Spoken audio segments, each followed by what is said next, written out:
guys, good morning. If you guys like what you see, don't forget to hit those like and subscribe buttons down below. It really helps me grow this channel. This morning we're just going to start off with pushing some push cows here through the robot, and then we got a bunch of other things on our list that we want to try to get done as well.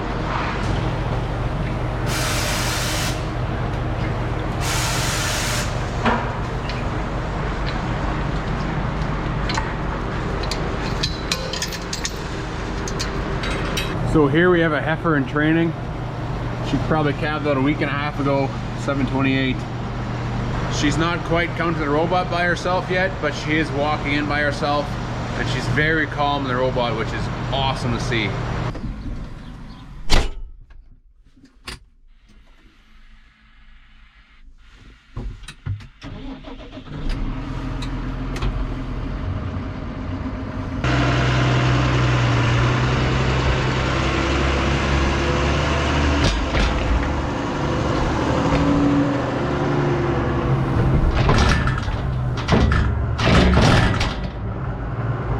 So we're just working on filling up the mixer right now to feed the milking cows.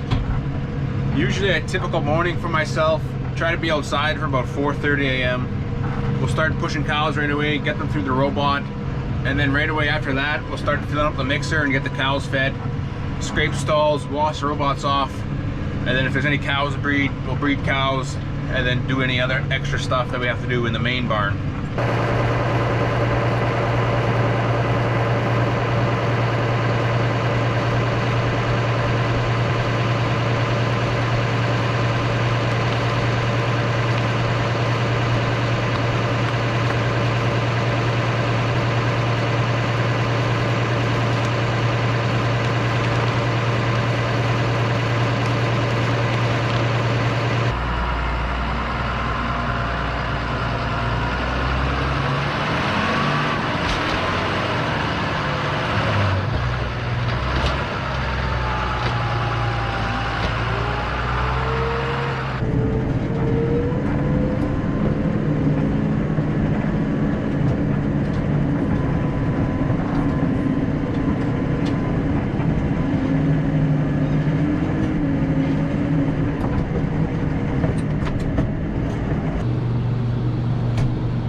Well, I didn't exactly plan on doing this today, but I figured I'd just get it done anyways, since today's Friday.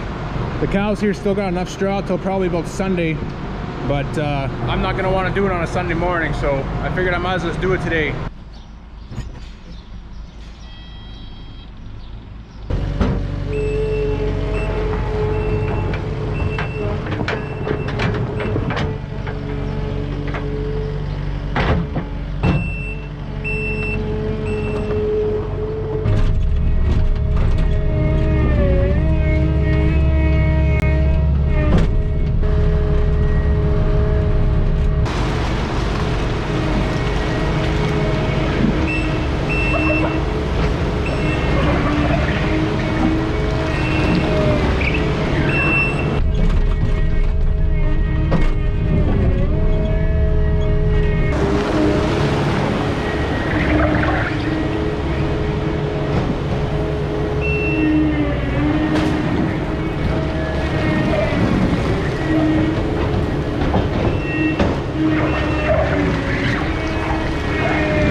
So I don't ever think I've actually showed you guys this heifer barn here, but 2 years ago we did a complete renovation of this place and redesigned the entire thing and made it the way we wanted to make it. So we got 4 pens in here. The far pen at that far end is all dry cows. The rest are a year plus. And then breeding age groups here in the middle. So we made it drive through, a manure scrape alley, and then all behind these flip over gates right here is all straw pack all the way to the back wall. So we figured that way it would flow a lot better for the way we want to do things. And before, this used to be straw pack, that was a manure scrape alley, and then the drive through was through the center. That's why these doors are like this. And then there was a manure scrape alley there, and then straw pack again. So we thought that just wasn't quite big enough for what we wanted to do and how many cows we wanted to put in here. So these guys here, this group, they're gonna need some feed here yet this morning. They're gonna need some fresh straw, and I think we're gonna also clean out this manure scrape alley before the weekend.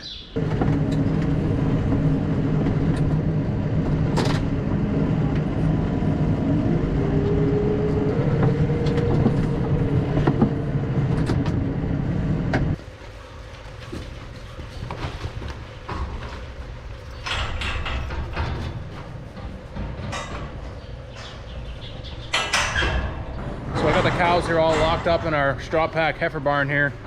Just gonna shake out a couple bales for them. They're due for some straw here anyways.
These straw bales that we got from last year here, they just spread out so nice.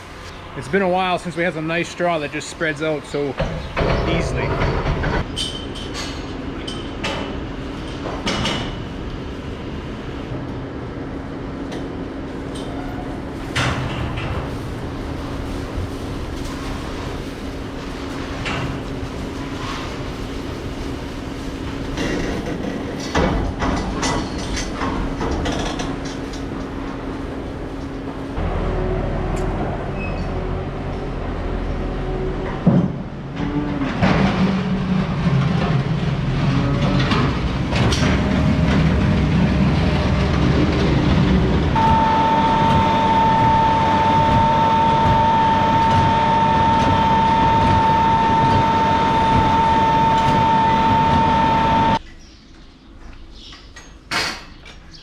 Well, it should have some pretty happy girls here now.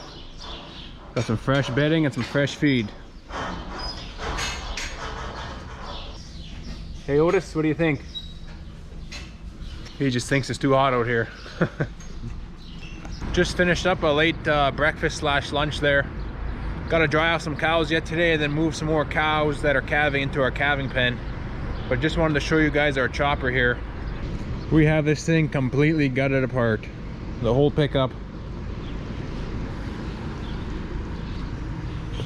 It is it's time for a rebuild. So I didn't mention this in the last video, but our chopper header here actually completely blew up on itself on the last round when we were chopping first cut, which is okay because we ended up getting all the feed off the field anyways, but just kind of sucks now that we got to spend all this money rebuilding the whole thing. So what we're kind of thinking is what happened here. These bars here are what your pickup tines bolt to, and we're thinking these bars were welded at the factory on a Friday night or Friday late evening, and some guy was in a rush to go to a party because there is definitely not any penetration on any of these welds. So that's kind of what that looks like. And then once one blows apart, they all kind of follow each other, and then you get this big mess. So we're just gonna go everything brand new, and then hopefully it's good to go again for a while. I'm trying to get this thing done and fixed back pretty quickly here because barley silage isn't too far away. It's not heading yet, but 2 weeks or so, 2-3 weeks, that stuff's gonna be ready to chop. So back at the dry cow pen here, got my list of cows I gotta bring in. Got 5 that are due to calve here pretty shortly. So we gotta separate them out here, put them in a trailer, and bring them into the calving pen area.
Hi, girls.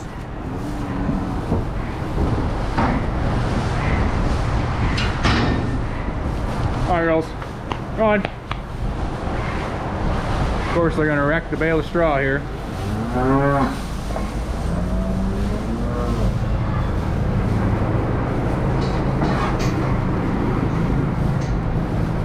Okay. Nobody calve at the same time, okay? Sounds good. So last week here, or 2 weeks ago in our calving pen, we actually redid the whole ceiling and all the walls and put up this, it's kind of like a plastic white sheeting, kind of like a tin, but it's plastic. And then we also added a whole circulation fan in here to get some more airflow out of this holding area. So I got my last dry cow here that I'm drying off in the robot right now. We always put them on gate control mode so they can't leave, and then also manual mode. We put them on manual mode so we can make sure they get milked out 100% before we put the dry treatment in them. And then once they get milked out, we'll also treat them in the robot here. It's just the easiest thing in the world, and then you can just load them straight onto the trailer. So right here you can just watch their milk flow, and as soon as they get under 100 or around 150, she's completely milked out. So this one's still doing 327, 318 right now. And then once she's done milking here, we'll take her off manual mode. All 4 will come up at the same time.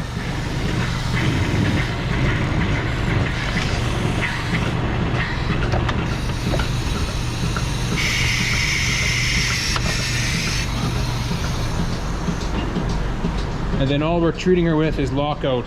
It's just a teat sealant. This cow here doesn't have any somatic cell count issues, so we're not going to treat her with any antibiotics in her dry period. All we use is a teat sealant, and that's it. So as soon as you get the teat sealant in her, we'll let her out here. And then we're going to put her straight onto the trailer.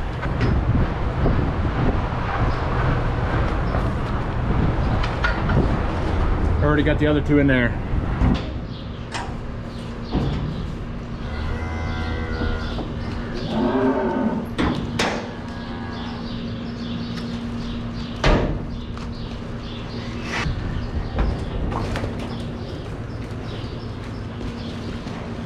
So the last thing to do now when drying off cows is to remove them from the milking herd and add them to the dry cow group. So to do that here, gotta come in the office, and on the main computer, we are on DairyNet. So this is Gia's brand new software. I believe they just came out with it last fall. Something like that, I could be wrong. But we decided to upgrade to it, and it is absolutely great. So we're gonna go onto, we got different tabs here. Dashboard is your main screen, shows you all your milkings and all that. We're gonna go to health because we treated one of those cows with antibiotics. So 1231, we treated her, and then you got to go add treatment, and then we treated her with Spectrumass DC. So we're going to add that onto her profile, and then when you go to book, it saves her under a task that you did today. So next thing is we're going to go to reproduction and then go under the set dry tab, and we're going to enter all 3 cows that we just dried off. So 1239, 1231, and 703. You can do a bunch of cows at once in here. So we're making her leave from the milking group, we're leaving her from her feeding group, and she's going to the dry cow barn group.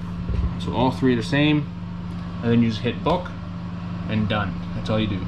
So that new DairyNet software, I could sit down and do a video about it if you guys are interested in it and haven't heard anything about it. So let me know in the comments down below if something like that would be interesting or not. Also gonna end today's video right here, so thank you guys so much for watching. See you in the next one.